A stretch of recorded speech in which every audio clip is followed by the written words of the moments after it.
बिल्कुल कपिल जी, कादिर साहब इस वक्त हमारे साथ ही हैं। कादिर साहब, कपिल जी भी बात कर रहे हैं उस दौर की जब एक छोटा सा बच्चा पाकिस्तान गया था, आप लोगों के साथ खेला था और आज वो एक इतना बड़ा खिलाड़ी बन गया है कि वो क्या महान खिलाड़ी है या महानतम खिलाड़ी है, ये सवाल भी शायद उसके औहदे, उसके कद के सामने छोटा लग रहा है। जी पूनम जी, सबसे पहले तो कपिल देव जी को मेरा बहुत बहुत सलाम, बहुत बहुत आदाब। जैसे कि सचिन के अंदर जो क्वालिटी रब ने दी है वो इस ग्रेट अजीम क्रिकेटर के अंदर भी है कि ये भी बहुत बड़ा इंसान है और बहुत ही खूबसूरत क्रिकेटर भी थे और इंसान भी बने हैं। सचिन जो है जी वो एक ऐसा हीरा है कि इस तरह के हीरे जो हैं वो दुनिया में बहुत कम आपको मिल सकते हैं और इसकी मिसाल भी वो एक हिस्टोरिक क्रिकेटर हैं। और मेरा ख्याल है कि जैसे मैंने आपको बोला कि क्रिकेटर तो बहुत अजीम तरीन जो हैं वो आए होंगे, लेकिन मेरा ख्याल है कि इंसान, इतना बड़ा इंसान मैंने नहीं देखा कि जो अजमतों को छू रहा है क्रिकेट की, और ऐसा एक समंदर जिसको सारी दुनिया ने उससे फैज लिया, एक ऐसा सूरज जिससे सबको रोशनी मिली। तो मैं ये समझता हूं कि मेरे पास शायद अल्फाज कम पड़ सकते हैं अपना सचिन जी के लिए, लेकिन मैं ये जरूर कहूंगा कि पूरे इंडिया को नहीं फख्र करना चाहिए बल्कि एशिया को फख्र करना चाहिए, पाकिस्तान को फख्र करना चाहिए, क्योंकि इंडिया पाकिस्तान का हमसाया मुल्क है और ये दोनों भाई थे एक जमाने में। और मेरी दुआ भी है कि अल्लाह करे कि हमारे दिल आपस में दोबारा जुड़ जाएं, तो ये बड़ी अच्छी बात होगी।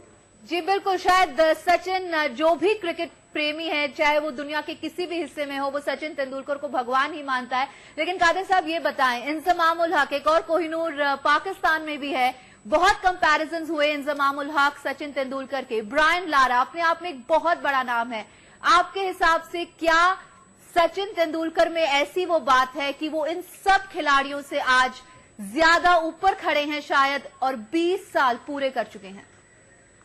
देखिए जी, बात यह है कि with due respect to Brian Lara, Inzamam, ये भी बहुत ग्रेट प्लेयर, बड़े खूबसूरत इंसान, लेकिन मैं अपना एक मुसलमान होने के नाते से ये अपने मजहब के हवाले से एक बात करूंगा कि हमारे मजहब में जो आजिज़ी है, मॉडेस्टी जो है, इसको बहुत बड़ा एक दर्जा हासिल है। और मैंने आज तक किसी क्रिकेटर में ऐसी मॉडेस्टी नहीं देखी जो सचिन तेंदुलकर के अंदर है। तो शायद रब ने उसकी इस अदा की वजह से उसको सारी दुनिया में मुबर्रा कर दिया, अव्वल कर दिया, उसको ऐसा दर्जा दे दिया जो आज तक किसी क्रिकेटर को हासिल नहीं हो सका। कादिर साहब, आप ही ने कहा था कि सचिन तेंदुलकर जब खेलते हैं तो मैदान पर उतरते हैं तो पाकिस्तान में भी लोग उन्हें उसी तरह से देखते हैं, उसी तरह से देखना पसंद करते हैं जिस तरह से हिंदुस्तान में, उतना ही क्रेज है उनका। बिल्कुल, इसमें कोई शको शुबा नहीं। नॉट ओनली पाकिस्तान, मैंने बोला पूरे एशिया को सचिन के ऊपर फख्र है, उस गली मोहल्ले को भी फख्र है, इसके खानदान को भी फख्र है, उसकी फैमिली को फख्र है, बॉम्बे को फख्र है, पूरे इंडिया को फख्र है, पाकिस्तान को बहुत ज्यादा फख्र है।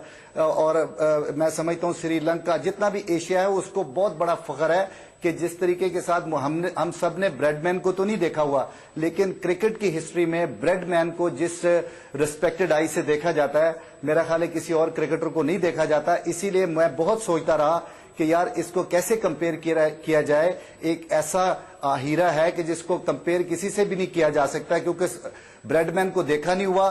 तो मेरा ख्याल है कि कमिंग जनरेशन के लिए सचिन तेंदुलकर ही एक बेहतरीन एग्जाम्पल है एज ए ब्रेडमैन।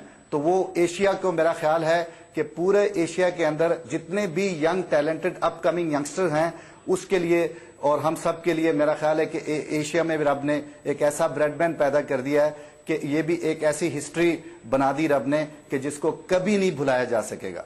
जी बिल्कुल, एक बेहद ही महान खिलाड़ी, एक बेहद ही उम्दा खिलाड़ी, एक ऐसा खिलाड़ी जो 16 साल पहले मैदान पर उतरा था, 36 साल का है, लेकिन 20 साल से हमें और आपको वो ही मनोरंजन दे रहा है। कादिर साहब, बहुत बहुत शुक्रिया आपका हमारे साथ ये तमाम अपनी जो यादें हैं सचिन तेंदुलकर से जुड़ी वो बांटने के लिए।